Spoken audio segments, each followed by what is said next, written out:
بنی اسرائیل اس ظام میں مبتلا تھے کہ ہم اللہ کے معاذ اللہ بیٹے ہیں، یا ہمیں بہت سارے پیغمبر گزرے ہیں، تو اس کی وجہ سے وہ اللہ کی اطاعت نہیں کرتے تھے،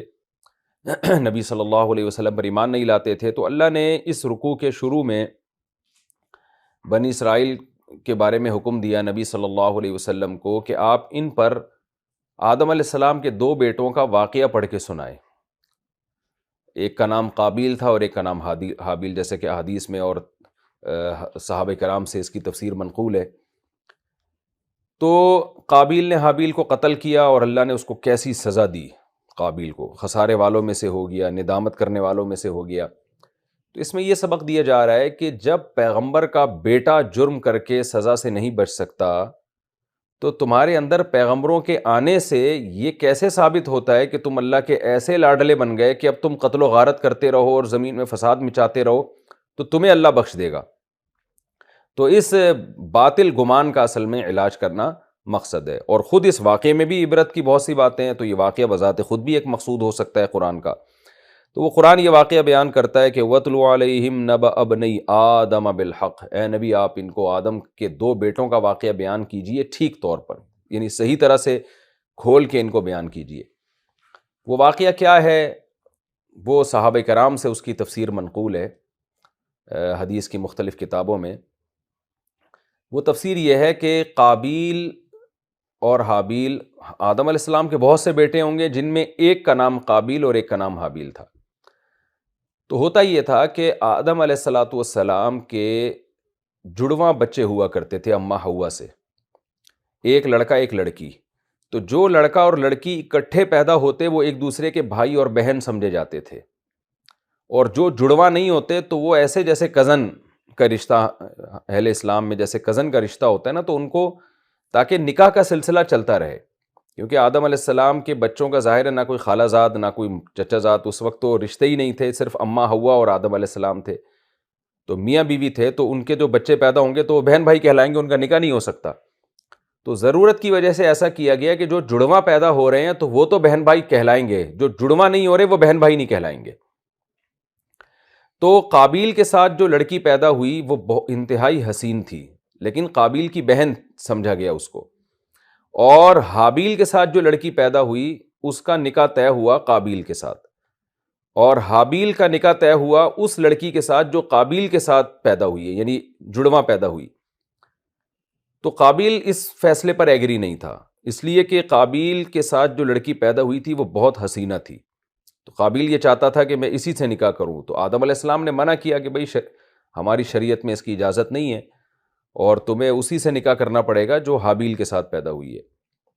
لیکن جب یہ بات بڑی آگے قابیل طیش میں آیا، غصے میں آیا، تو آدم علیہ السلام نے حجت تمام کرنے کے لیے اپنے ان دونوں بیٹوں سے یہ کہا کہ دیکھو دونوں صدقہ کرو، قربانی پیش کرو اللہ کی راہ میں، تو جس کی قربانی کو آگ آسمان سے آ کے کھا جائے تو یہ سمجھا جائے گا کہ اللہ نے اس کی قربانی قبول کر لی ہے اور وہ برحق ہے،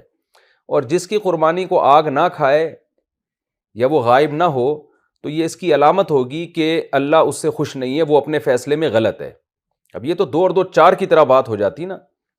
تو دونوں نے قربانی پیش کی۔ روایات میں آتا ہے کہ حابیل نے جب دیکھا، اچھا یہ قابیل اور حابیل کا فرق آپ کو ایسے یاد رہے گا، جو قاتل تھا وہ قابیل تھا، تو قاف سے آپ یاد رکھیں، یعنی قاتل کے نام کے آگے قابیل، قاتل میں بھی قاف ہوتا ہے نا، تو یہ مجھے بھی کئی سال تک یاد ہی نہیں ہوتا تھا کہ قتل حابیل نے کیا تھا یا قابیل نے، تو مجھے پھر اس طرح یاد ہوا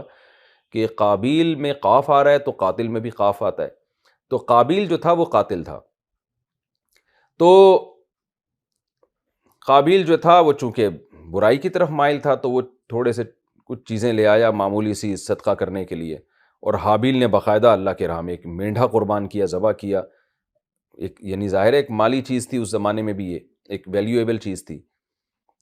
تو آسمان سے آگ آئی ہے اور حابیل کی قربانی قبول ہو گئی، قابیل کی رد ہو گئی۔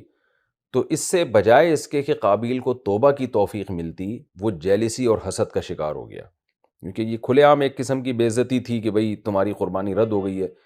تو اب بجائے اس کے کہ توبہ کرتا، اللہ سے معافی مانگتا، اللہ تو بڑے غفور الرحیم ہے، معاف کر دیتے، اللہ آئندہ اس کی قربانی بھی قبول کرتے، لیکن ایسے موقع پہ قابیل میں بجائے تواضع پیدا ہونے کے، توبہ استغفار کے، وہی کام ہوا جو شیطان سے ہوا تھا کہ آدم کو سجدے سے انکار کیا۔ جب اللہ نے آدم علیہ السلام شیطان کو کہا کہ میرے دربار سے نکل جا، تو بجائے شیطان توبہ کرنے کے اور اکڑ دکھا رہا ہے۔ تو یہاں بھی قابیل نے یہی کیا۔ قابیل نے کہا کہ میرے بھائی حابیل کی وجہ سے مجھے یہ بے عزتی اٹھانی پڑی ہے، تو قابیل نے حابیل کو دھمکی دی اور کہا کہ میں تجھے قتل کر دوں گا۔ جب حابیل کو پتہ چلا کہ قابیل مجھے قتل کرنا چاہتا ہے، تو حابیل نے اسے یہ کہا کہ دیکھ تو میرا بھائی ہے، اگر تو قتل کرنے کے لیے میری طرف بڑھے گا بھی تو میں تجھے پھر بھی قتل نہیں کروں گا۔ اس کی وجہ کیا تھی؟ علماء کہتے ہیں ہو سکتا ہے کہ حابیل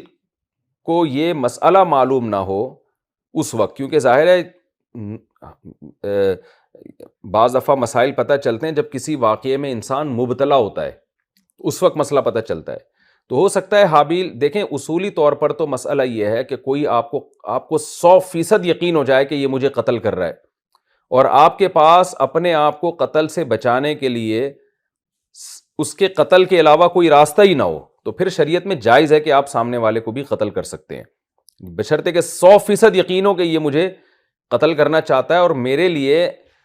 خود کو قتل ہونے سے بچانے کے لیے سامنے والے کے قتل کے علاوہ کوئی آپشن میرے پاس ہے ہی نہیں، تو ایسی صورت میں جائز ہے۔ تو عین ممکن ہے کہ حابیل اس مسئلے پر پوری طرح مطلع نہ ہوا اس وقت، اور وہ یہ سمجھ رہا ہو کہ بھائی جیسے قابیل مجھے قتل کرے گا، میرا بھائی ہے تو گنہگار ہوگا، تو ایسا نہ ہو کہ میں بھی اسے قتل کر کے گنہگار ہو جاؤں، یا وہ یہ سمجھتا ہو کہ میرے لیے بھائی کو قتل نہ کرنا بہرحال ثواب کی بات ہے، تو کنفیوژن بھی ہو سکتی ہے اس کو، اور یہ بھی مسئلہ ہو سکتا ہے کہ اس کو مسئلے کا پوری طرح علم نہ ہو۔ تو بہرحال حابیل نے یہ ارادہ کیا کہ بھائی میں اپنے ہاتھ کو اپنے بھائی کے خون سے ملوث کسی صورت میں بھی نہیں کروں گا، اور میں اس کی طرف ہاتھ نہیں بڑھاؤں گا، تاکہ کیا ہو کہ کل قیامت کے دن میں اللہ سے کہہ سکوں کہ اللہ میں اپنے محرم رشتے اور اپنے بھائی کے رشتے کا میں نے خیال کیا، انسانیت کے رشتے کا میں نے خیال کیا۔ تو یہ اس کا ایک جذبہ تھا۔ باقی شرعی مسئلہ کیا ہے وہ پھر میں آخر میں انشاءاللہ بیان کروں گا، کس صورت میں قتل جائز ہے، کس صورت میں افضل ہے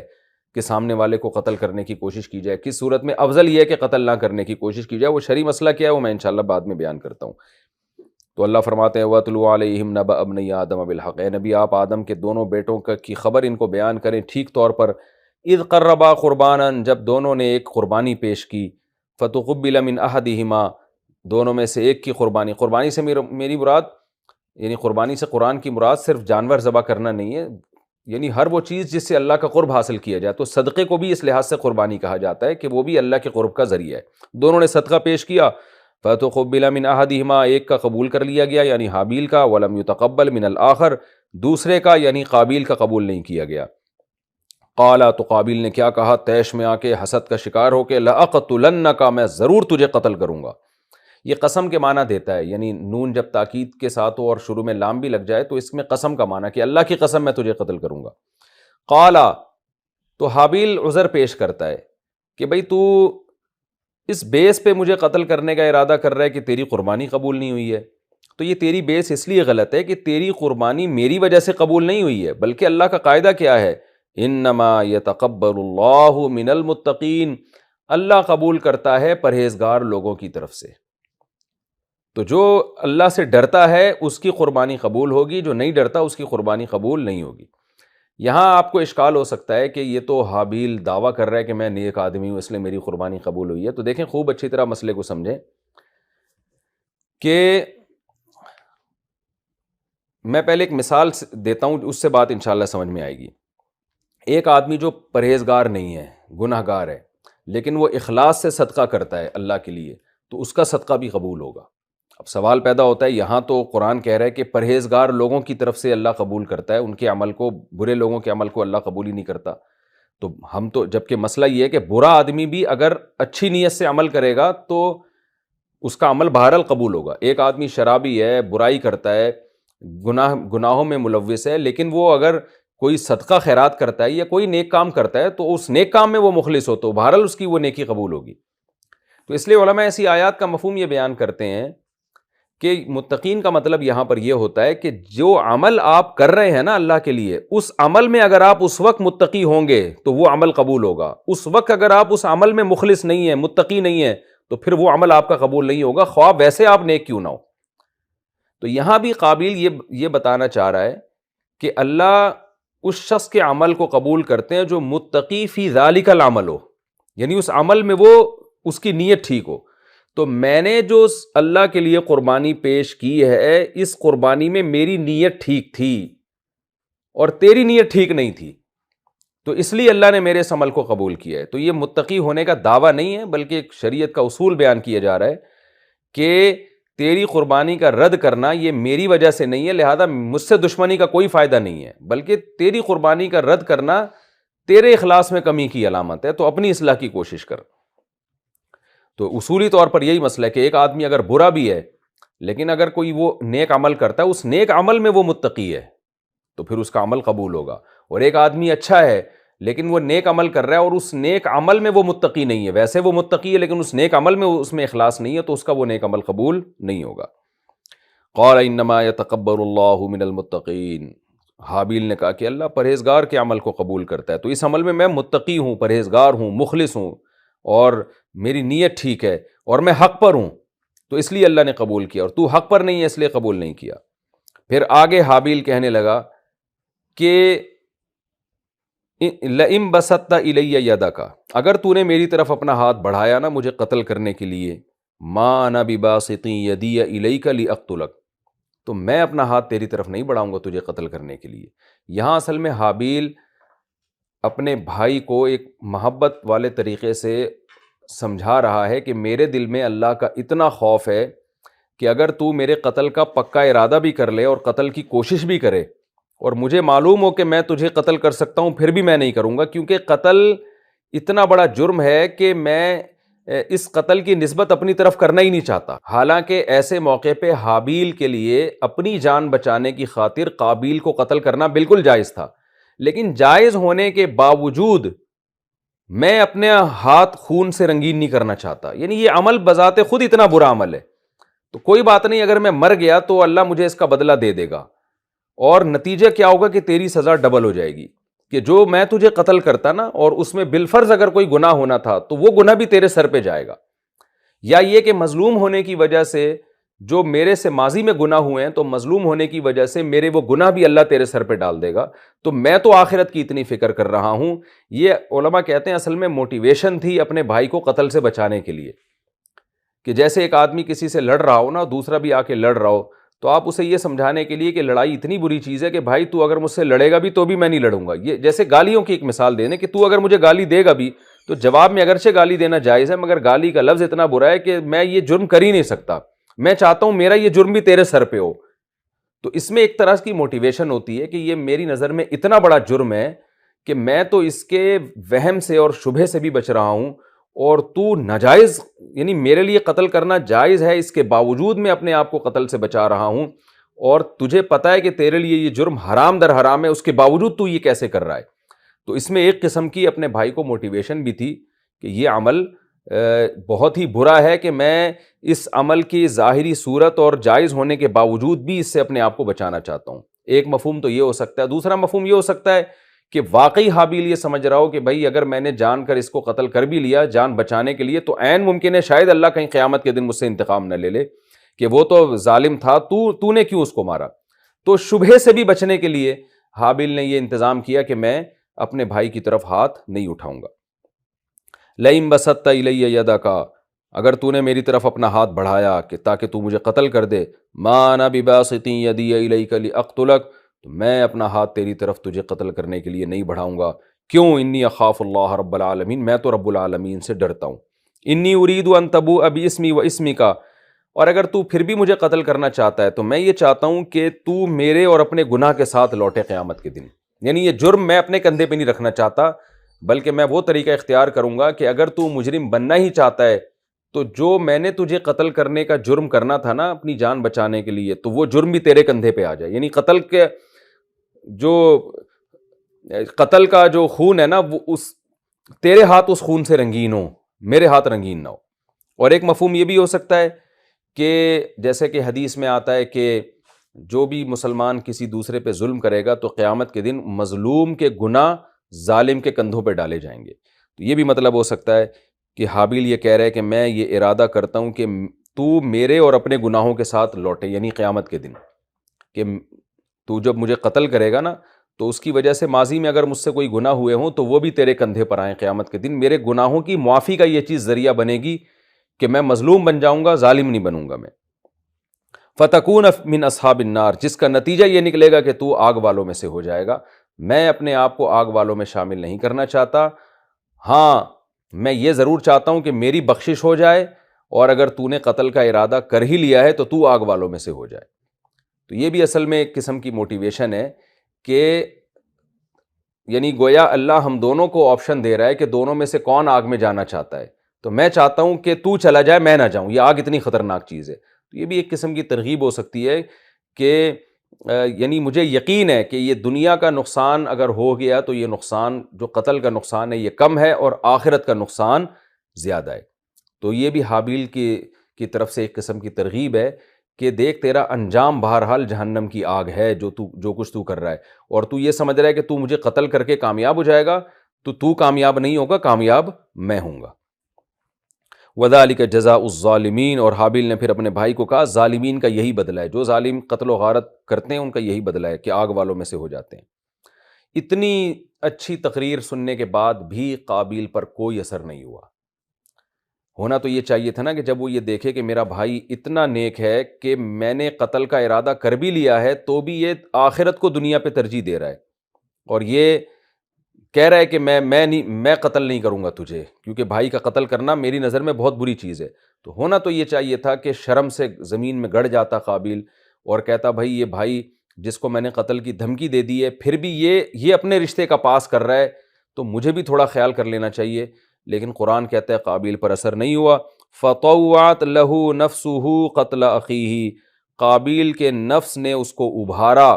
اپنے بھائی کے قتل پر، فقتلہ، بالآخر اس نے اپنے بھائی کو قتل کر دیا، اور قرآن کہہ رہے قتل سے کوئی فائدہ نہیں ہوا۔ فاصبح من الخاسرین، قابیل خسارے والوں میں سے ہو گیا، برباد ہو گیا۔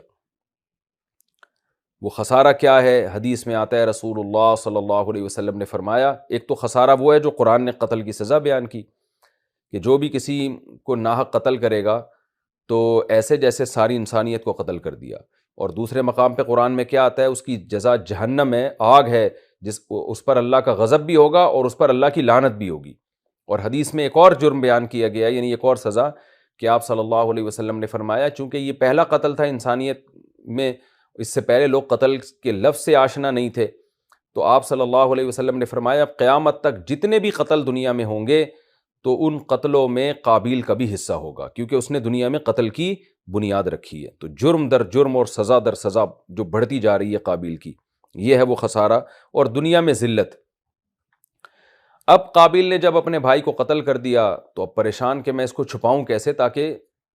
میرا یہ جرم چھپ جائے۔ تو قرآن کہتا ہے فبعث اللہ غراباً، اللہ نے ایک کوا بھیجا، یبحث فی الارض، زمین کو کھرید رہا تھا تاکہ اپنے لاش کو، یعنی جو ایک دوسرا کوا مرا ہوا تھا نا اس کی لاش کو چھپانے کے لیے، تاکہ اللہ اس کو دکھائے قابیل کو کہ وہ قابیل اپنے بھائی کی لاش کو کیسے چھپائے۔ تو کوے کے ذریعے اللہ نے قابیل کو سکھایا۔ جب کوے کا عمل دیکھا قال یا ویلتا، قابیل کہنے لگا ہائے میری بدبختی۔ یہ انسان اس وقت کہتا ہے جب کوئی الٹا کام کر رہا ہوتا ہے، تو کافی دیر سے لاش کے قریب کھڑا ہوا تھا کہ اس کا میں کیا کروں، کیسے یعنی اس کے نشانات میں کیسے چھپاؤں۔ تو جب کوے کو دیکھا تو کہتا ہے کہ ہائے میری بدبختی، اعجزت ان اکون مثل ھذا الغراب، کہ میں اس کوے سے بھی زیادہ عاجز ہو گیا، یعنی اس کوے سے بھی زیادہ بے عقل ہو گیا میں۔ فواری سوءۃ اخی، کہ میں اپنے بھائی کی لاش کو چھپا دوں، یعنی یہ بھی میں نہ کر سکا۔ فاصبح من النادمین، تو وہ ندامت والوں میں سے ہو گیا، یعنی اس کو اپنے اس عمل پہ ندامت ہوئی کہ میں نے لاش کو اس طرح سے چھپایا کیوں نہیں میں نے۔ تو یہ جو واقعہ قرآن میں بیان ہوا ہے، قابیل نے حابیل کو قتل کیا اور بالآخر اس کی لاش کو چھپا دیا۔ اب علماء نے یہ بحث اس آیت کے تحت کی ہے کہ قابیل تھا بہرحال اہل اسلام میں سے، کیونکہ توحید پرست تھا، آدم علیہ السلام کی نبوت پر ایمان رکھتا تھا، دو ہی تھے اس وقت، لیکن بدعمل تھا۔ تو علماء یہ بیان کرتے ہیں کہ اگرچہ قابیل کی سزا قاتلوں میں سب سے زیادہ، یعنی قاتلوں کو جو سزا قیامت کے دن ملے گی ان میں سب سے زیادہ سزا قابیل کو ملے گی جو آدم علیہ السلام کا بیٹا تھا، لیکن بالآخر وہ سزا پانے کے بعد وہ ایک دن جہنم سے نکلے گا ایمان کی برکت سے۔ من اجل ذالک، قرآن کہتے ہیں اس واقعے کی وجہ سے۔ کیا مطلب؟ یہ ایسا واقعہ تھا جس کے فساد دنیا کے سامنے آدم علیہ السلام کس قدر غمزدہ ہوئے ہوں گے اپنے ایک نیک بیٹے کی لاش دیکھو، اور جو کام زندگی میں پہلی دفعہ ہوتا ہے نا، جو جرم، تو اس میں اور زیادہ غم ہوتا ہے، کیونکہ لوگ اس سے مانوس نہیں تھے، لوگ اطاعت فرما برداری میں زندگی گزار رہے تھے، جو بھی آدم علیہ السلام کی آل اولاد تھی۔ تو اتنا بڑا ایک جب دیکھا کہ میرے بیٹے کو قتل کر دیا گیا ہے، تو آدم علیہ السلام کو جو ندامت ہوئی، اماں حوا کو ندامت ہوئی، اور جو بھی اس کا فساد ہوا، دشمنیاں پھیلیں، تو قرآن کہتا ہے اس واقعے کی وجہ سے ہم نے بنی اسرائیل میں یہ بات لکھ دی کہ جو ایک انسان کو قتل کرے گا تو اس کا جرم ایسے جیسے ساری انسانیت کو قتل۔ کیا مطلب؟ اس کے اتنے برے نتائج نکلے ہیں کہ ہم نے قتل کو بہت بڑا جرم قرار دے دیا، اور آئندہ کے جو شریعتیں نازل ہوئی ہیں اس میں ہم نے یہ بات لکھ دی۔ بنی اسرائیل کا تذکرہ تو ایک مثال کے طور پر ہے، علماء کہتے ہیں صرف بنی اسرائیل کے لیے نہیں ہے بلکہ یہ قیامت تک آنے والے انسانوں کے لیے۔ یہ قرآن جب پچھلی امتوں کے احکام بیان کرتا ہے اور ان کو منسوخ بھی نہیں کرتا، تو اصول فقہ میں یہ بات لکھی ہوئی ہے کہ وہ پھر رہتی دنیا کے تمام انسانوں کے لیے ہوتا ہے۔ تو بنی اسرائیل چونکہ پہلے ہیں آسمانی مذاہب میں، اس لیے ان کا تذکرہ کیا جا رہا ہے، اور قرآن میں اس حکم کو نقل کرنا اس کی علامت ہے کہ اس امت کے لیے بھی یہی مسئلہ ہے۔ تو قرآن کہتا ہے اس واقعے کی وجہ سے، یعنی اس کے جو فسادات سامنے آئے اس کی وجہ سے ہم نے کیا کیا، بنی اسرائیل میں یہ بات لکھ دی، یعنی ان کو آرڈر دے دیا، من قتل نفسا بغیر نفس او فساد فی الارض، جو زمین میں فساد یا کسی جان کو قتل کیے بغیر کسی کو قتل کرے گا، یعنی کوئی آدمی کسی کو قتل کر رہا ہے اس لیے کہ وہ فسادی ہے، یا یہ کہ وہ خود قاتل ہے، تو ایک الگ مسئلہ ہے، اس کی تفصیل تو الگ قرآن بیان کر رہا ہے کہ کن صورتوں میں جائز ہے اس کو قتل، کن صورتوں میں جائز نہیں ہے۔ لیکن کسی جرم کے بغیر جب کوئی کسی انسان کو قتل کرے گا تو اللہ فرماتے ہیں فَكَأَنَّمَا قَتَلَ النَّاسَ جَمِيعًا، تو ایسے ہے جیسے ساری دنیا کے سارے انسانوں کو اس نے قتل کر دیا۔ کیا مطلب؟ یہ بالکل ایسے ہی ہے جیسے حدیث میں آتا ہے نا، جس نے 3 دفعہ قل هو اللہ احد پڑھا، ایسے جیسے پورا قرآن پڑھ لیا، یعنی 3 دفعہ سورہ اخلاص کا ثواب ایسے ہی ملتا ہے جیسے پورے قرآن پڑھنے کا ثواب ملتا ہے۔ تو اب اس پر ایک اشکال ہوتا ہے کہ پھر پورے قرآن پڑھنے کی کیا ضرورت ہے؟ تو علماء نے اس کے 2 جواب دیے ہیں۔ ایک تو یہ کہ بھائی اللہ کی نظر میں قرآن پڑھنے کا جو ثواب ہے نا، وہ 3 دفعہ قل اللہ پڑھنے سے بھی مل جاتا ہے، لیکن جب آپ پورا قرآن پریکٹیکلی پڑھیں گے تو اس میں بہت سی صورتیں ایسی آئیں گی جن میں ایک ایک صورت کا ثواب بہت زیادہ ہے، جو الگ سے ثواب ہے، اس کی الگ سے فضیلت ہے، تو وہ فضیلت پورا قرآن پڑھے بغیر حاصل نہیں ہوگی۔ دوسری بات یہ بھی ہے کہ 3 دفعہ قل اللہ پڑھنے کا ثواب جو ہے، یہ کوانٹٹی کے اعتبار سے تو قرآن کے برابر ہے، لیکن کوالٹی یا کیفیت کے اعتبار سے نہیں ہے، یعنی کیفیت الگ چیز ہوتی ہے اور مقدار کسی چیز کی الگ ہوتی ہے۔ تو یہاں بھی ایسا ہی ہے کہ ایک شخص اگر ایک انسان کو قتل کرتا ہے تو گناہ میں اور آخرت میں جو سزا ملے گی وہ ایسے ہی ہے جیسے ساری دنیا کے سارے انسانوں کو، یعنی کوئی شخص ساری دنیا کے سارے انسانوں کو قتل کرتا ہے تو سوچیں اللہ کا کیسا غضب ہوگا اس کے اوپر، تو ایسا ہی غضب ایک انسان کے قاتل پر بھی ہے، کیونکہ اللہ کی نظر میں فرق نہیں ہے اس طرح انسانیت کے قتل میں۔ لیکن اگر کوئی پریکٹیکلی کئی سارے انسانوں کو قتل کرتا ہے تو جرم اس کا کیفیت کے لحاظ سے بہت بڑھ جاتا ہے، اس لیے کہ جب ایک انسان کا قتل فار ایگزامپل 1 کروڑ انسانوں کے برابر ہے، تو 1 کروڑ انسانوں کا قتل اس کو آپ پھر 1 کروڑ سے ملٹیپلائی کر دیں۔ تو یعنی یہ میں اس لیے بتا رہا ہوں کہ کوئی اس آیت کا یہ مطلب نہ سمجھے کہ اچھا پھر 10 آدمیوں کو قتل کرو یا 1 کو قتل کرو تو برابر ہے۔ تو اب کوئی قاتل نے جس نے 1 انسان کو قتل کیا ہو اور وہ یہ سوچے کہ میں نے 1 کو قتل کیا تو گویا ساری دنیا کو قتل کر دیا، تو اب میں ساری دنیا کو بھی قتل کر دوں تو کوئی مسئلہ نہیں ہے، تو یہ غلط ہے۔ جب 1 کا قتل کروڑوں انسانوں کے قتل کے برابر، تو کروڑوں کا قتل وہ کروڑوں کو کروڑوں سے ضرب دینے کے برابر ہوگا۔ تو اللہ فرماتے ہیں کہ ہم نے یہ بات لکھ دی بنی اسرائیل پر۔ ومن احیاہا، اسی طرح قتل جیسے بہت بڑا جرم ہے تو انسان کو قتل ہونے سے بچانا یا موت سے بچانا پھر بہت بڑی نیکی بھی ہے، کیونکہ اس سے جو معاشرے میں خیر پھیلتی ہے وہ خیر بھی بہت زیادہ ہے، اس لیے اللہ نے اس کا بھی ذکر کیا۔ ومن احیاہا، جس نے ایک انسان کی جان بچائی، فَكَأَنَّمَا أَحْيَا النَّاسَ جَمِيعًا، ایسے جیسے ساری دنیا کے سارے انسانوں کی جان بچا لی اس نے۔ وَلَقَدْ جَاءَتْهُمْ رُسُلُنَا بِالْبَيِّنَاتِ، اللہ فرماتے ہیں ہم نے بنی اسرائیل پر یہ بات لکھ دی تھی کہ قتل مت کرنا، اور اتنا بڑا جرم قرار دے دیا، اور کسی کی جان بچانا اتنی بڑی نیکی قرار دے دی۔ لیکن ہوا کیا، ہمارے بہت سے پیغمبر بنی اسرائیل کے پاس آتے رہے واضح دلائل کے ساتھ، لیکن ان میں سے پھر بھی بہت سے لوگ اس کے بعد بھی زمین میں اسراف کرتے رہے، حد سے تجاوز کرتے رہے، فساد مچاتے رہے، قتل و غارت کرتے رہے، یعنی بنی اسرائیل نے ہمارے اس حکم پر عمل نہیں کیا۔